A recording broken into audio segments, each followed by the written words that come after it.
Welcome to this interview on TomBecka.com, where everyone's extraordinary and everyone has a story to tell. And this story is one that is an amazing story. What makes somebody want to be a member of a gang? What makes somebody want to spend his life behind bars and live a life of crime? Ollie Perryman was recruited into the Crips by Tookie Williams, the founder of the Crips. And he spent most of his life behind bars. Once he got out of jail, once he got out of prison, he tried to turn his life around, but found that he had some difficulty because of the felonies on his record. Getting a job, having to pay bills, he had a colostomy bag, he had medical issues he had to take care of, and he found himself in a little bit of trouble along the way. There's an epilogue to the end of this interview that was recorded back early in 2012. I would describe my background like obstacle course.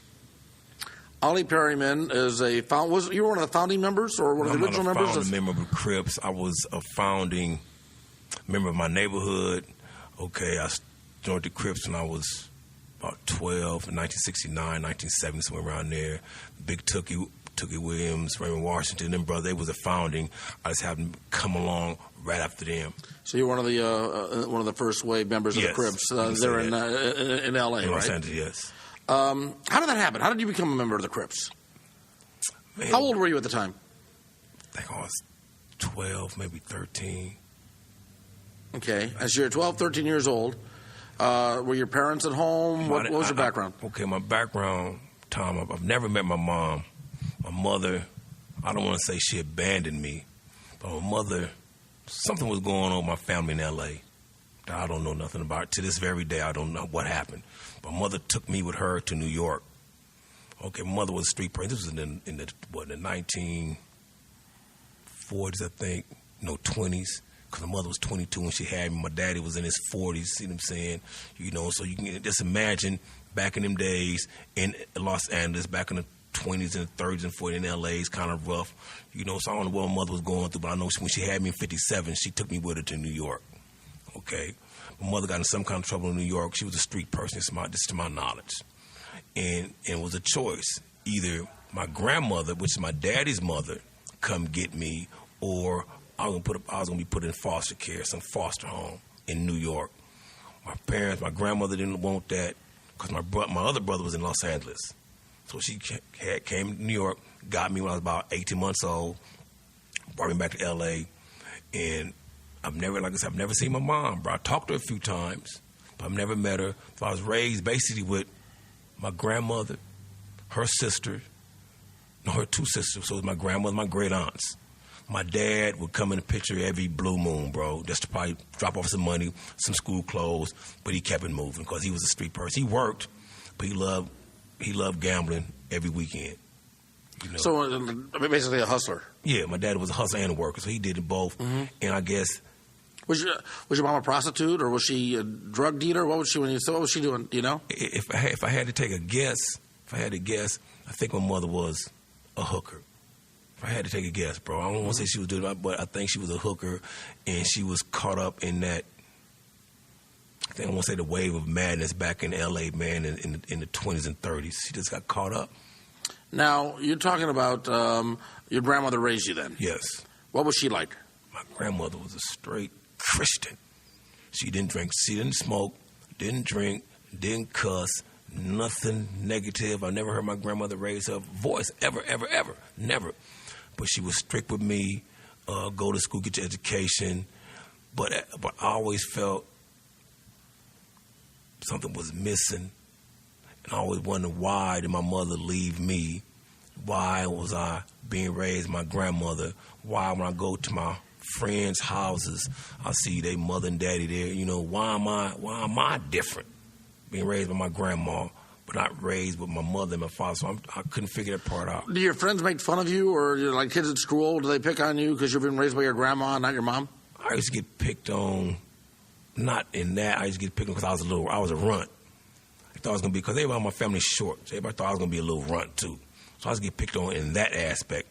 But everybody in my neighborhood knew my grandmother and knew my family. So we was kind of close-knit, but it was strange to me because I called everybody on my block mama. I called everybody, man, and call everybody else father, man, that's my pops, So it was kind of a family, a block of just family. But at the same time, man, my mom is missing. Why? And nobody never told me why, what happened. I just got bits and pieces of the story. So now Tookie Williams and members of the Crips come into your neighborhood, and you're 13, and they try to recruit you. Is that? I mean, not to get into pop psychology here, but are you looking at these guys as a replacement family of some sort? Well, you got to understand, Tom, that I was in a gang before the Crips even came out. We had a gang called the Waterfront Boys in my neighborhood. And I was going in and out of jail since I was 9 years old. Juvenile hall since I was 9 years old, bro. So by me going in and out of juvenile hall, by me being a badass, by me fighting in school, by me doing all this negative stuff, you know, the Crips having to just be part of another part of my montage of negativity. Because, you know, it was brought to me, a friend of mine said, man, you know, having a big meeting at Sportsman's Park. I said, what's going on up there? He said, man, the Crips going to be up there. I said, who? He said, Big Took. So I said, okay, let's go up there. So we go up there, and next thing I know, we get recruited. We baby Crips. And that's how it all started, bro. Baby Crip means what? We baby, like he had the big Crips, we younger, so we the baby Crip. We like under the big Crips, so to speak. Okay, do they have you like running drugs? Do they have you holding up liquor stores? What would a baby Crip do compared to a big Crip? No, we weren't really the robbing wasn't really going on because I was always stealing. I ain't gonna say they need me to steal. I was always a thief, always robbed somebody, always took something. So the gangs really didn't bring that to me. I was doing that before I was in a gang, you know. So what we did when I grew up is more of a community thing, a block thing. Let's take care of our communities, take care of our block. Okay, like we had one kid, some kids would come over and snatch purses because we live right across the street from Ralph's Supermarket. They used to snatch the purses. So what we did, we implemented a no purse law. You can't snatch purses on this block. You cannot do that in our area. You can't, if you don't live over here, you can't come over here, you cannot do that. So we implemented those kind of rules. You know, to other kids, you can't come over here stealing. Only you can steal in your neighborhood? Only us can steal, yes. Were those rules, were they upheld by respected by other gangs? Yes. Or, yeah. Yes. Because if you went into their neighborhood and did something that they didn't want, there'd be retaliation? Yes.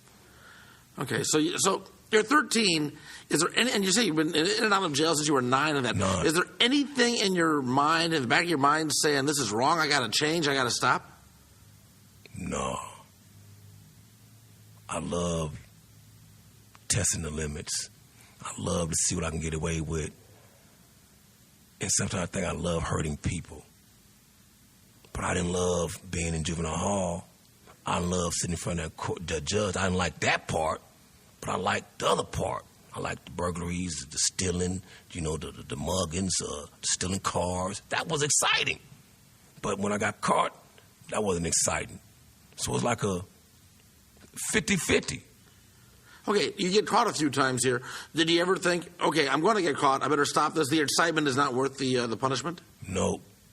Because in L.A., when I was growing up, if you wasn't in if you haven't been in juvenile hall, haven't been to camp, haven't been to YA, you ain't shit. Period. Mm-hmm. You soft. If you ain't breaking this law, if you ain't going to them juvenile halls and fighting in camps and fighting, you ain't shit. You ain't had no reputation. Yeah. So that juvenile hall built up my reputation. From the time I was 9 to the time I got to YA. Everybody knew me because we grew up, you know, you grew up with each other's juvenile halls. We don't mess with him, you don't mess with him. So these reputations start how can I put the word? My reputation just got out of hand with other gang members. That go Ollie. They didn't call me by my nickname. They just called me Ollie because everybody knew that go Ollie. That go Ollie. That go Ollie. Or I see the other dude, man, or whatever. But it wasn't to the point where I wanted to stop. I never thought about stopping. I never thought about anything but keep on doing what I'm doing. I never thought about, man, my career. I never thought about today, ever. We'll get to that in a little bit here because some things happened actually today that, you know, had ramifications back to what you did when you were a kid. We'll talk about that a little bit later on in the interview here. But were any of your friends at the time, were any of them thinking about getting out? Were they, you know, the people that were hanging out, were they thinking this is wrong? Or were any of them, what was going on with the people around you during this time? It was like one big happy family. I think there's only, out of my whole neighborhood when I was a kid, I think there was only one person that never went to jail. That was my friend named Vern. Vern, for some kind of reason, him and Vern, Matter of fact, Vern and his two brothers never went to jail. They got away clean, but they never wound up going to juvenile hall, the camps, the YAs, you know. So it was, but plus they had one thing I didn't have. They had a mother and a daddy. You know what I'm saying? Mm-hmm. And even though the mother knew they was breaking the rules, them kids knew their limits. I didn't know my limits, bro. I didn't have a limit. Your grandma never gave you limits? Man, my grandmother, she did, but I go through one door, we go through one out there. Bam. Okay, Granny, I hear you, but I'm gone. Put me on the punishment, I'm going out the back door. I mean, at no point did you ever think, like, you know, I'm hurting my grandmother, I'm hurting her, I'm making her cry, you know, anything like that ever go through your mind? Or? It did, but I love the streets, man. For some reason, I could not shake it. I could not shake the camaraderie, the homieism, my boys. Even I love my grandma. I love my grandmother to death. I love my grandmother to death, bro, to death. But I just couldn't shake that part of my life. Now, you're working now with kids, trying to get them to, not go down the path that you went down. Yes. How do you do that, though? Because I'm talking to you, and you're just saying how much you love the excitement, you love the streets, you loved all of this. How do you talk to these kids and tell them, yeah, you may love it now, but how do you get through to these kids? I just tell them to look at me. I'm a big stop sign. I said, man, all the time I did in juvenile halls, camps, county jails, prisons, state and fed, selling drugs, burglarizing, robbing and stealing, I have nothing to show for it. My credit score jacked up. I owe student loans here and there. I'm behind on child support. My criminal history is killing me. It's just, I tell kids, man, it's not worth it. I don't own a home, nothing. I'm 54 years old. I don't even own a home yet, bro. Mm-hmm. I own a piece of car. Barely got $100 in my pocket. So I tell these kids, man, if you want to be like me, man, keep doing what you're doing. I said, but nobody told me when I was coming up, when I was gangbanging, the ramifications of what I'm doing. Nobody told me, Ollie, if you keep doing that, this is going to happen. Or what about your credit score, your FICO score, all that? Nobody told me that. Yeah, when you're 13, you're not worrying about a credit score. Yeah. But you say your grandma was telling you stuff in one ear out the other. Could anybody have reached you back in those days? Could they have really gotten through to you? No. I mean, they tried. I used to go to, even the probation officers tried. They tried. They damaged not to send me to camp. So what they did, they sent me to, every weekend I had to go to the fire department to volunteer with the firemen, roll their hoses, clean the fire trucks and all that. But that was so boring, wasn't exciting, So what I used to do, I steal a car. I used to be a car thief, so I steal a car and park around the corner from the fire department, walk in there for my little hour. Okay, I'm here for a little hose. Walk around the corner from my house, get a stolen car, and I'm gone. That's what I did, man. So it really wasn't no big deal. Okay, I got to go here for an hour, big deal. After here, I leave here, I'm going to take something from somebody, go rob something, go do something. So I need a getaway car around the corner. So it wasn't no big deal, and I didn't understand the ramifications of how it was going to affect me in my later years. I think if kids would know how things affect them, what they're doing now was going to affect them later, I think they'd stop and take a different avenue. But now, man, ain't nobody's telling these kids these robberies and these burglaries, these drug deals, these going out of jails and these felonies are going to hurt you when you turn 50. Mm-hmm. They're not telling them that, man. And that's what I'm trying to tell these kids, man. What you're doing now is going to hurt you. Let's talk a little bit about back to your life of crime. How old are you now? You're 54. 54. Yes. How many years of your 54 years have you spent behind bars?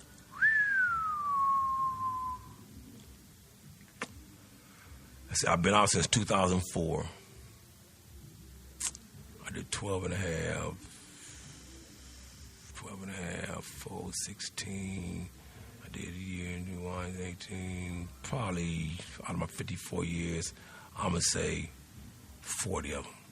Really? I'm going to say 40. I'm going to say I'm 40 years, from 54 to me 14 years. 40 years, bro. I done tricked my life out 40 years. Yes, I have. Yep. For what crimes? What you talk about auto theft, robbery? You ever shoot anybody? I did shootings, attempted murders, assault with intent, creating bodily injury, mayhem, robbery, burglary, grand theft auto, joyriding, malicious mischief, arson. I mean, I think I did a little bit of everything, bro, except rape a woman or mess with kids. Them areas is areas I don't do. But if you other things I didn't win so far as rob banks. I have. You robbed banks? Oh yes, I have. Got away. This may be a weird question, but you said you did it for the excitement. Was one more exciting than the other? In other words, would robbing a bank be more exciting than stealing a car, or would arson be more exciting than attempted murder, or vice versa? I mean, or was it all? I think it's all wound up into one big old ball, and just like a thread on a ball. Just pick a thread up. I'm gonna do this today. Mm-hmm. All of us in the ball, but I'm gonna do this one today, or I'm gonna do these 3 today. I'm going to steal me a car, burglarize somebody's house, and probably go sell me some dope today. That's what I'm going to do today.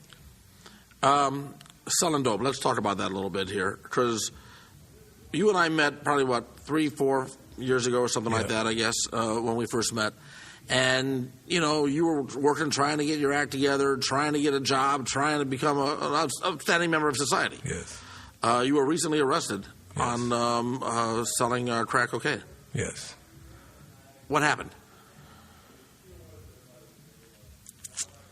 To put it in a nutshell,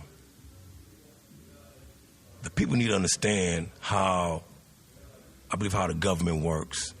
And this is my belief, and I'm just going on my beliefs. And as much as I've been trying to do in this community and who I am and where I'm from, and I do have a big mouth, and I call a spade, but prison, me doing 12 and a half years in prison changed my mindset when I got out of prison, all right? I had certain things I would never, ever, ever, ever do. And selling crack was one of them, and using weapons was another one, okay? Well, you say you wouldn't use weapons, but you were charged with attempted murder. Yeah, but that was before I got out of the feds. Oh, I see. Okay. So your life changed after the last jail sentence. Okay. 2004, what I was doing, I went to prison in 92, got in 2004. While I was in there, I had an epiphany, so to speak, and it's like, okay, I can't be the same person I was when I got up out of here. So I self-educated myself, and I came out here with a whole different perspective on life, okay? I'm going to go ahead and get that $8 an hour job or that $7. I'm going to go ahead and do that. I'm going to go ahead and shop at the thrift store down in the 60s. I'm going to go ahead and do that. I'm going to bend the rules for Ollie, because Ollie don't want to go back to jail no more. So I did certain things in my life, changed, because I didn't want to see prison. So my first job when I got out of prison was at Paxton Mitchell, steel factory, paying $7 an hour. When I left, I was making $12.74, good money. Uh-huh. Then I got a job with my ex-wife. We started a cleaning business, okay? Then I worked at NCAP with the youth. I was going to all open schools, talking to all the kids, going to all these meetings, giving them my opinion, but giving them what turned me wrong. I mean, this would turn me wrong.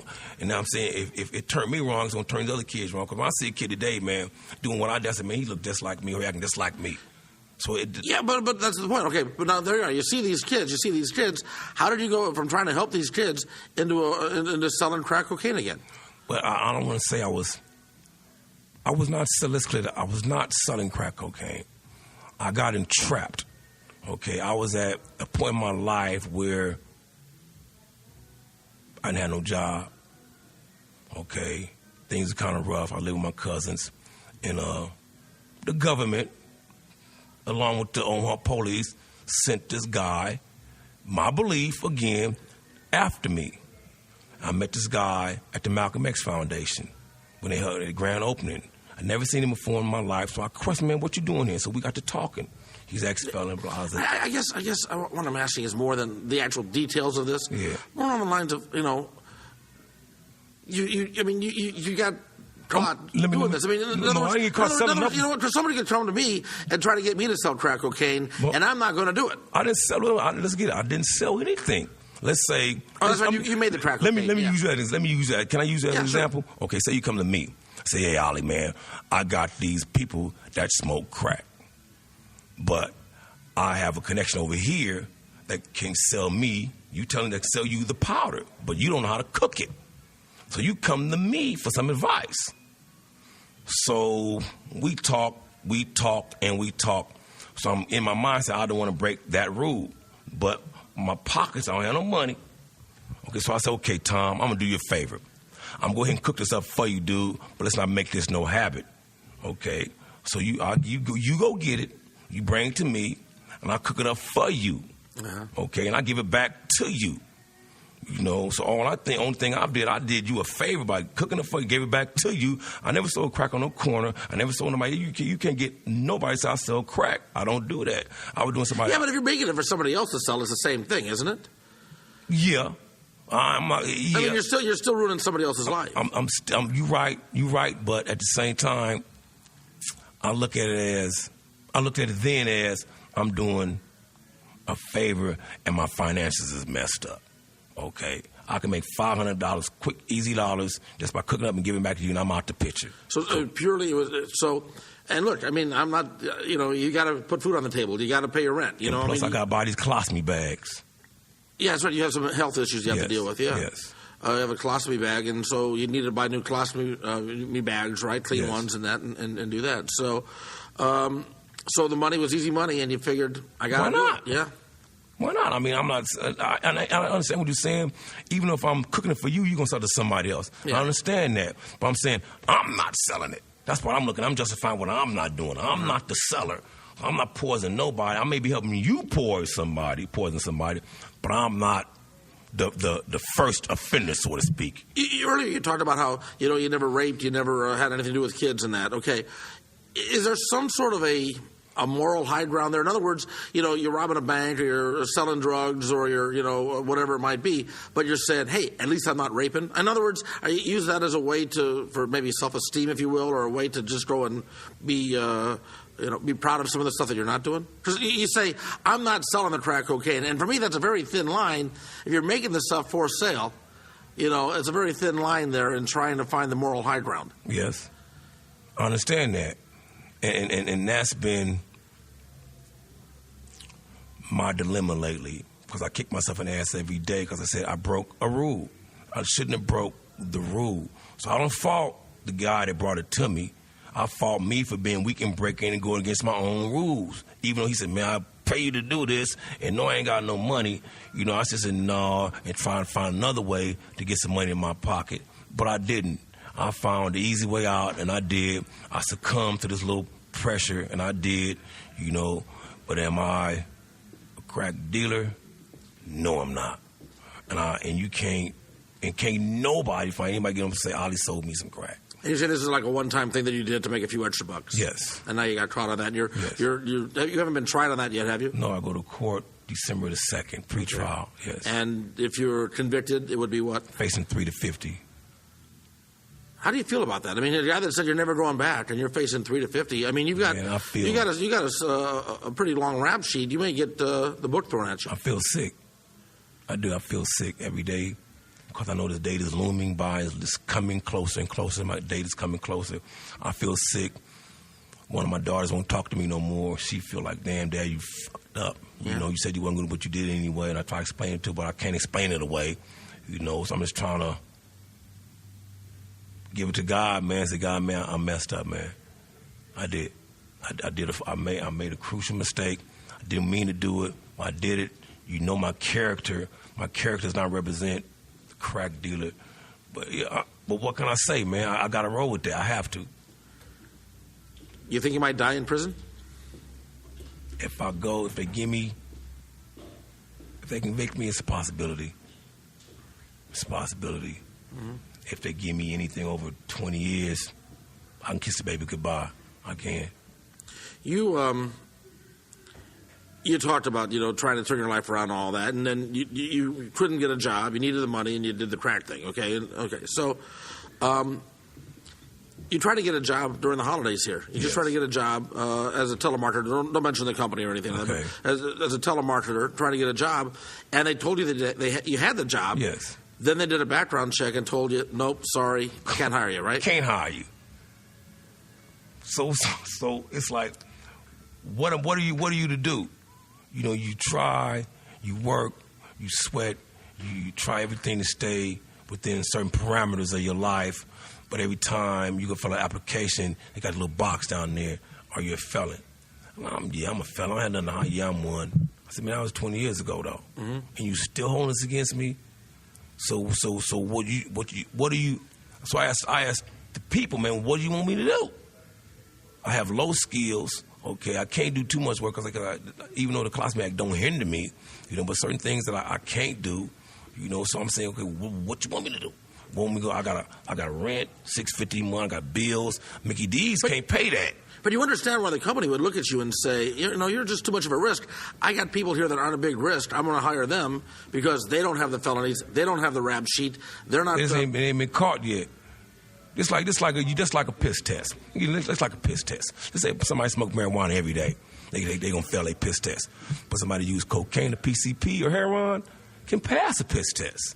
See what I'm saying? So I'm look at the big difference, right? Who would you rather hire? The weed smoker or the crack smoker or the heroin smoker or the PCP smoker? But them guys can get away with passing the piss test because they don't stay in the system that long. A chronic marijuana user cannot get away with it. So he's been discriminated against. Same scenario. Yeah, but what would you do, though, if you're the employer, okay, and you're coming to me, and I look at your rap sheet, and I'm saying, dude, you've been out, and now here you are pending charges and that. I just can't take that chance. But I understand at the same time, you're a guy trying to get your life on track. You're trying to get your act together, and nobody's giving you a chance. What do you do? Keep knocking on that door. Keep looking at the computer. Keep trying to find something to do, and don't give up. Stay on website looking and don't give up, man. Like first thing crossed my mind, I said, damn, what they want me to do? Sell dope? First thing come to my mind. When a lady called me today, Mr. Perryman, ran background, sorry we can't help you. I'm like, wow. I just was totally deflated. I'm like, man, I'm 54. What you want me to do? What y'all want me to do? Okay, I fucked up. But what now? What you want me to keep? You gonna keep punishing me? You gonna keep on? So I stuck my hands on fire. Okay, man. I told him, man, I messed up. Now can we move on? Yeah, but you messed up, and you messed up a lot. But I've been out of prison. This is long as I got out of prison in 2004. This is almost. I've been out of prison almost 8 years. Mm-hmm. I've never, ever in my life been free this long in my entire life. This is a record for me. Record. I've never been on the streets this long, ever. No time. Probably when I was a child, from 1 to 9. From 9 years old, I'm in and out of jail, in and out of trouble. But I'm talking about straight calendars. Bro, this is a record for me, man. I'm honestly proud of me. I got caught up in something, But I said, man, dude, you've been out of prison this long, man. You just set a record for yourself.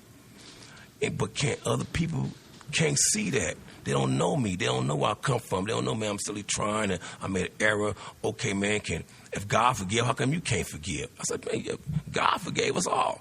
How come y'all not doing the forgiving? How come y'all not trying to change? So it leaves me with a nasty taste in my mouth. I'm like, okay, how am I going to eat now? How am I going to pay my bills? That's the question. What am I going to do to pay my bills? Do you think when you got out of prison, if you were able to get a job, a real job, and, one that would pay your bills, obviously not one that's, like you said, going to pay big money, but enough to at least put a roof over your head and a little food in your belly, do you think the temptation of getting involved back in doing drugs and selling, not doing drugs, but selling drugs, by the way, do you do drugs, in other words? No, I don't do none. I just have a drink every now and then. Yeah? Yeah, I'm a health freak, kind of. But you're a health freak, and you make crack cocaine. You understand? You understand where a guy like me finds that kind of strange? You understand where that just seems like a weird. Okay, but again, we go back to mitigating circumstances. Okay, you the government. You want to send me back to prison. You need to know how you going to send Ollie back to prison. You study me. You find my way. Oh, he's a crack dealer. Now you're going to send somebody else over to get me to send me back to prison. Because this is government, this is police doing trap people. But why do they want to send you back to jail? Because I got a big mouth. Because I don't like what's going on in North Omaha. I talk about these politicians that are doing their job. I've been out of prison 8 years almost, and I haven't seen not one change in North Omaha. So I talk about the mayor, the councilman, at these meetings. I talk about it all, not in a negative way, but I said, man, you wasting time. You need to be doing this, or why you doing this? You need to be doing this. This is how you fix the problem. You don't want to fix the problem in North Omaha. You know, the problem is easy to fix. So you think that because you opened up your mouth about what some of the politicians aren't doing and what needs to be done, and you called out some of the politicians by name, you think that they came after you to bring an undercover guy to become your friend? Plus, I was running for city council. I was going to run for city council. I was a shoe-in, bro. Let me say, shoe-in. Wouldn't be no if, ands, or buts about it. I would have won that election. Hands down. Mm-hmm. And I know it's in my heart because I done took tallies across the whole enough of them. Everybody know me. I mean, both people for everybody. Both people. Yeah. You know, so politics, man, is a strange game. And power is a strange game. And I'm not for the rich. I'm for poor whites, poor blacks. I don't care what color. If you're poor, I'm with you. You know, so I guess my actions and my mouth got me. And some folks told me, man, you talking too much, Ollie. When I got out this case, when I got out of jail, it brought to my attention, you was talking too much. They don't like you. Oh, it's been told to me. They don't like them people. They don't like you, man. You talk too much. You got too many of this, too many of that. You know, so they set you up. Who's they? And you might find it hard to believe. Oh, no, I don't find it hard to believe that somebody might want to set you up, but you let them. You let them, and that's the thing that gets me, because I know you, man, you know? I know you, and I knew you, and I knew when you're trying to make, you know, make an honest life for yourself. And Ollie, you're right. I let them. You did right. You said you're right. I did, bro. That's why I'm kicking myself in the air, because I let them. I did that. I'm like, damn. I was on a road, on a straight road. I could have been anything, but I got weak because I didn't have no money. So the temptation of the money god appealed to me again. The money god. Ollie, you ain't got no money, you need this. And money god and friendship. You know, because I'm a trusting person, man. You know, and I don't believe, I'm not out to hurt you. Period. I'm not out to hurt nobody. And the police couldn't sick me on you. I don't care what I did. They can't sick me to get you. Period. I appreciate that, by the way. Yeah, period. You know, I'll take my lumps and keep it moving, and I'll go lay it down. I've done this before. Yeah. I'm sure I'll go do my time, man. But for somebody to catch me, to befriend me for these months, been in my house, we shot pool together, drunk beers together, ate together, everything together. Talked to women together, everything. To befriend me, but you are Benedict Arnold all in one wop. See what I'm saying? That bothers me right there. Now, you say you keep your mouth shut. If they came to you wanting more information, man, I'm going to prison. You're not talking. You're not snitching. I'm not snitching on nobody, bro. I don't know nothing. I'm gonna ride my beef. I grew up in a different area. I grew up in the Beretta area. If you can't do the time, don't do the crime. That's the era I grew up in, man. Okay, now I don't know what you know, what you don't know, and I'm not asking that. But let's say you knew that there's some guy out there and he's just cooking all sorts of crack, and you know that this crack is killing people. In other words, you know, it's going to kill them. Whether they end up shooting somebody to get the money for a fix, or whether they're the drug itself kills them, this is killing them. And if you could stop this guy from making that crack, you're saving lives, and you're still not talking. But see, I'm going to show you the other part of that. Soon as you start talking, your name gonna be in the community. You a rat. You know what I'm saying? That's not good for me, man. That's not good to be a rat. You know, even I don't like what you're doing. You know, but for me to get caught up and say, man, such and such is doing this, they're gonna take this statement down. Okay, so when a guy want to go to court, want to get his discovery, there go my name in black and white. Ollie Perryman ratted you out. Then what you gonna do? Yeah, but okay, here's the thing, and this is what I don't get, okay? Because you bitch about how they're not making any changes in North Omaha, and the crime and the lack of education, the problems in North Omaha, and yet if people don't speak out against it and work to get these guys out of it and stopping it, you know, if you're afraid to snitch or rat or whatever you want to say, then it just perpetuates. And now they're selling the drugs, they're doing the violence, they're doing the crime, and things aren't changing. I mean, if you want to see a change, don't you have to be the one to make the change? Yes, and the system has to change also. The system, you have to have a system where, okay, if you're going to be a rat, we need to protect you. Mm-hmm. We need to keep you calm. We need to keep your confidentiality to ourselves. Because this officers do. This is what they do. Say if you was an officer and I gave some information. Say you in a gang, I gave you some information. You gonna tell someone else that I told. That's what they do, bro. You may not know that this is what the officers do. They create these They create a problem. That's why people don't come forward and tell, because it leaks out so fast. It leaks out to who's doing the telling. So you're saying if you tell me something, I'm going to tell some of the guys back at the precinct house, and next thing you know, it's out on the street that Ollie's a snitch. It's simple as that. Can you do anything? I mean, there's like these Crime Stoppers and things like that. Could you just make a call anonymously and give information that way to help stop it? You can make a call anonymously. They call you in. You give me a little ID number. But at the same time, a person like me that know the law, okay, I have the right to cross-examine my accusers. I have that right. That's my right. Mm-hmm. So if whoever told on me, I want to see him in court because I'm going to trial. I'm going to go to trial. Yeah, but you're just giving them information that they can go and find the stuff on their own then, and then you don't have to go to court then. I mean... Okay, a person probably gets, say, you call Crime Stoppers. You put your name on this list, however they do it. They go do the bus, okay? In order for you to get your money, they have to get convicted, okay? Now, if a person say, well, I don't want to take no deal, I want to go to trial. Now here go on. Now I want to see all the evidence against me. Here go now. The government has to supply that all evidence.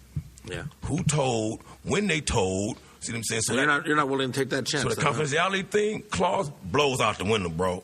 Because I want to know who did it. I want you to sit in my face and tell my face that I'm the man that I had that right. Because examiners tell me in my face.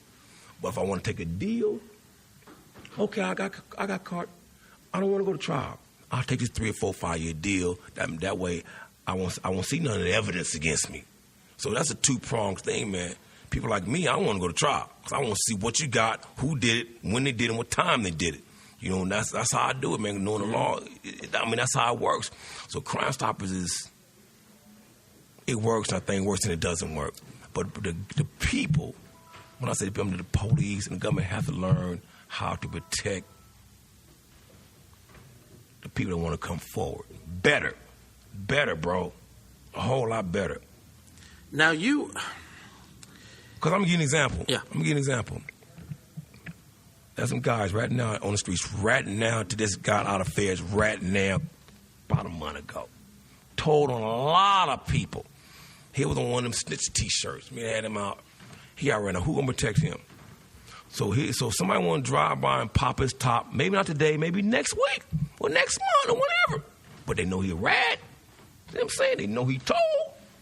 So who protecting him? So when he wind up dead, what they going to say? Oh, it was gang-related.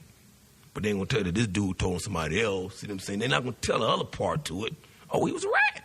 That's why they got him, because he told on somebody. So I'm saying, so how you protect people, how you do that, man?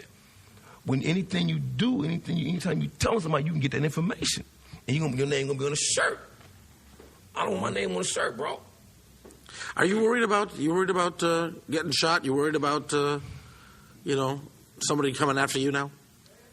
That's the least of my worries. My worry right now is prison. Shot, somebody come after me. I worry about me spending the next 10 or 15 years in prison. That's what I think about. Yeah, that's what bothers me in not having financial stability. That bothers me because I don't like my mind to be too idle with nothingness. See what I'm saying? And it bugs me when I don't have no job, and I'm trying to figure out how I'm going to pay my bills. How am I going to pay my bills? See what I'm saying, man? How am I going to pay my rent, my light, my gas, when now I don't have no job? How am I going to do this? Let's say you get the minimum, okay? So you're out of prison. You're 57, 58 years old. Then what? Yeah, then that's it. Because it's hard. If you got a clean record and you're looking for a job at 57, 58, it's hard finding work, okay? What are you going to do with your record? I mean, what happens? You get out, you just throw them back in? Matter of fact, taxpayers going to take care of me. I'm going to get disability. So I'm going to have the American people take care of me. Sign for disability. So you taxpayers, you're going to pay my bills and my rent until y'all find a better way to take care of ex-felons. See, that's what a lot of ex-felons are doing right now. They can't get a job, they get on disability and get that free money. Everything else is free. Because the door has been closed. And as we know, there's no viable jobs in North Omaha, period. Nothing is being built in North Omaha, period, that can give me an amicable wage. Nothing. You know, so why not go down there? And my boy said, why don't you go sign for disability then? It's going to take you about a year. I said, I can't wait a year to get disability. What am I going to do in the meantime? Go down to Labor Ready. I don't mind going to Labor Ready. Get 5 o'clock in the morning, be there 5:30, wait there all day, 6, 7 o'clock in the morning, go on the job for $8 an hour, all day, make $34. All right, it's something. And I don't mind. I done did it before. You know, and it takes the jinx off you, but I want more than that. I want more than an $8 an hour job. I want more than some labor work. See what I'm saying? I want more than that. But I have to settle for what I can get right now. So Monday morning, I got to go back to Labor Ready to try to keep a little money in my pocket, try to figure out a way to pay my bills. Because ain't nobody going to do it for me. Then when I get kicked out and lose my house, then what? Go down to the Mission, to Lydia House. Then what? See what I'm saying, man? Everything's like a snowball effect right now in my life. So right now, I'm like, man, what is it for me to do? I just call my daughter's mother. Can you get me on at Target if I move back to L.A.? Can you get me, because she's a manager, she's supervisor. Can you get me on out there if I come back home? She tell me, yeah, I'm up out of here, man. Because it's not, I don't want to sell drugs, man. And I don't want that to be a last resort. I don't even want that to be a resort. See what I'm saying? I don't even want that. But for some reason, man, it's like, I got to eat, Tom. I can't beg Tom for money every day. I can't pan on every day. So what is the brother to do? I get food stamps. That's $200 a month. That's helpful. That's a little bit. But how am I going to pay my rent, my other bills? I got to figure out something to do, something. But I don't want to be on disability. Like, that's a year. So what am I to do, man? What am I to do, man? I'm 54 years old, got a closet bag, got a little sense, you know, got a few skills. You know, all I'm asking for is a shot. That's it, man. I'm a good worker, bro. Good worker. On time, respectful, the whole 9 yards. Good worker. I'm just asking for one shot, man, so I can get out the way. Let me get out the way so I can just do me. That's all I want to do, man. I'm a private person. I live by myself. We do a lot of reading. Don't have a lot of company. I'm just private. But I don't like being stuck between a rock and a hard place. Right now I'm stuck between a rock and a hard place. What am I to do? So my daughter's mother called me right now and they said, man, if you come on, I can get you out of Target. I'm moving back to Los Angeles because I do want to work. I do want to be an upstanding citizen. I don't want to be labeled as a drug dealer. I don't want that label, man. No, I hate that label. I hate it with a passion. What do you say to some kid now? Some kid on the street? I mean, you can just say, don't be like me? Is that your only thing now? No. I mean, I think you still genuinely want to help these kids out. But I look at you and I say, man, you know, you're going back. Why, you know, do you fucked up. Do you just learn, are you just the bad example to not be like Ollie? Is that what it is? Yeah. Don't succumb. Stay on your principles. You know what I'm saying? Because I told you I had two things I wasn't going to sell crack, wasn't going to use weapons. Those are my principles, bro, and I broke them. You didn't break, I did that. And that's what I try to tell these kids, man, find some kind of principles that you can stand on, man, and stand on that shit no matter what comes your way. Stand on it. I said, because I failed. I tell you, man, I messed up, man. I told the kids to do that. I messed up, dude. I just had no business doing because I didn't have no money, because I didn't have this. But I had a roof over my head. I had food. But I just had no money in my pocket. So I'm trying to tell the kids, man, you're going to be tempted. And I know it's hard out there. And you have a man on one shoulder and a man on the other shoulder. One going to tell you not to, one going to tell you to do it. The one that told me not to, I pushed him off. Man, I'm hungry. So I tell these kids, man, to find some type of principles, some type of morals, and stand on no matter what happens, man. Please don't get weak, like Ollie. You're some kid telling the kid you're better off with that $8, $9 an hour job at Target than the $500,000 you make selling crack. Exactly. I tell them all day long, man, go to Mickey D's and hiring all day long. Mickey D's hiring every day. Burger hiring every day. I said, and be snared. But they could have told you, they maybe did tell you the same thing when you were 13, and you didn't listen. I didn't. And sometimes I regret that, but I chose my path. My family life wasn't messed up. I had everything I needed when I was a kid. You know, the only thing I lacked was my mother, my father. My grandma took excellent care of me, bro. I didn't want for nothing. I had food. Everything was everything. I just wanted to be a knucklehead. That's it. And I chose to be a knucklehead, and my knuckleheadism is hurting me right now this very, very day. You know, so I tell these kids, man, you 13 and 14, Wait till you get 50. Wait till you get 50. Then you're going to see what you're doing now is going to hurt you like it's hurting me right now today. So a lot of them still listen to me, despite what happened to me in my life. They say, "Oh, gee, man, we heard." I said, "Yeah, man." I said, "Dude, I got fucked up." I said, "But I did it. I did it. I don't blame it on the government. I know it's part of it." I said, "But I had a choice. I made some poor choices, man, because of pressure. Pressure busts pipes. And when you ain't got no money, and you're tired of saying, can I have, can I have, can I get, can I have, can I borrow, can I get, loan me, when that shit plays out. And when you're in your 50s, you're just taking care of yourself. So how do you... So I tell the kids, find a happy medium with yourself. Okay, last question here. I'll probably think of 3 more others, but I'll try this to be the last question.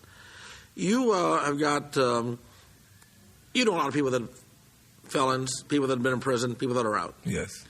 You say, I need to, you need a chance. You needed a chance to turn your life around. You needed a chance for a job. You needed a chance to prove what you could do so that you wouldn't go back to selling drugs or doing some other stuff. You're trying to get a job now and you can't get a job now. Yes. But knowing what you know about all these other felons, how many of them would you trust? In other words, okay, if I got take a random 10 felons that you know that have just gotten out of the joint, trying to turn their life around, looking for a job, you're hiring. How many of those 10 will you hire? All of them. Why? I would give them all the chance till they hurt themselves. I would give them enough rope to hang themselves, bro. Yeah, but if I'm that businessman, I can't afford, But if I know them, like you said, if I knew them, Okay. But if I don't know them, I would have to be selective in my hiring process. But you say by knowing these guys, you think that if 10 guys are getting out of prison right now, all 10 want to be on the straight and narrow, all 10 want to turn their life around? Not all 10 of them would. But you said you would hire all 10. If all 10 of them came to me for a job, I would hire them. I would hire them because being ex-felon, if I got out of prison and started a business as ex-felon came into my business, I would have to hire them. That's my obligation to as me being ex-felon. But if they mess that up, I said, look, oh, I see. You want to get one chance with me? Okay, then let me rephrase the question then. Of those 10 that you hired, 2-3 years later, how many of those 10 would still be hired by you, and how many would be back in prison?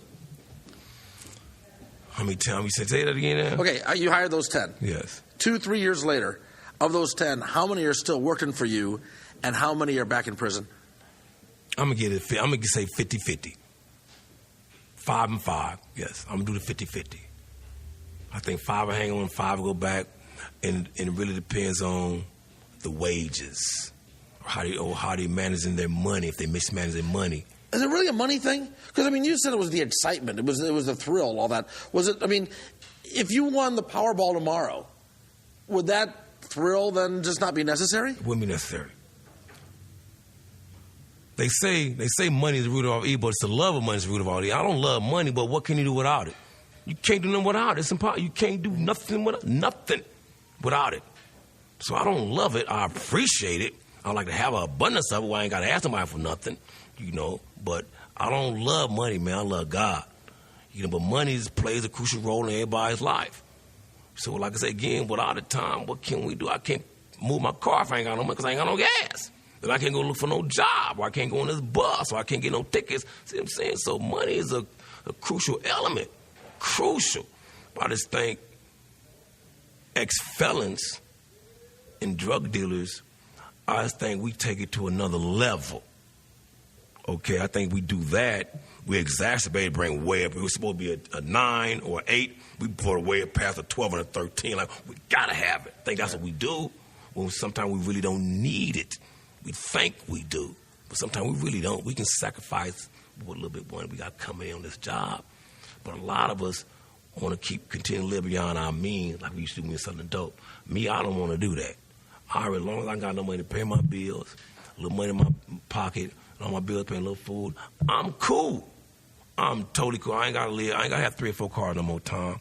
I ain't got $1,000. I ain't got to have it no more. Did you need it when you were 25, though? Did you need the bling and the jewelry and the I never wore a lot car? of jewelry. I never wore a lot of jewelry in my life. I didn't like bling bling. I think that was so disgusting, bro, to be honest. That was disgusting. I had 2 or 3 cars, but the jewelry never. Clothes mainly. Had a lot of clothes, a lot of tennis shoes, pay my bills, get my bills up to par. But bling bling and diamonds, all that, You can see now I don't do none of that, man. Period. So what happened to Ollie Perryman? Well, to the best of my knowledge, the charges were either dropped or he was found not guilty on the cook and crack charges because, to the best of my knowledge, he never wound up doing any time. I lost track of Ollie shortly after this interview, although I did a Google search while preparing this interview for the podcast, and I saw that he had just recently been baptized, and he is living, I believe, in Georgia, and trying to, keep on living the good life and staying on the straight and narrow. And we do nothing but wish the best for Ollie, who is, to be honest with you, genuinely, I think, a good spirit who has done some very bad things in his life. Hey, if you enjoyed this podcast, enjoy these interviews, would you do me a favor? Would you buy me a beer? Would you buy me a sandwich? Would you help make a donation to help keep these podcasts alive? And if you don't want to do that, do this. Would you share this with your friends? Would you tell your buddies? Would you put it on your social networking and spread the word about TomBecka.com, where everyone's extraordinary and everyone has a story to tell.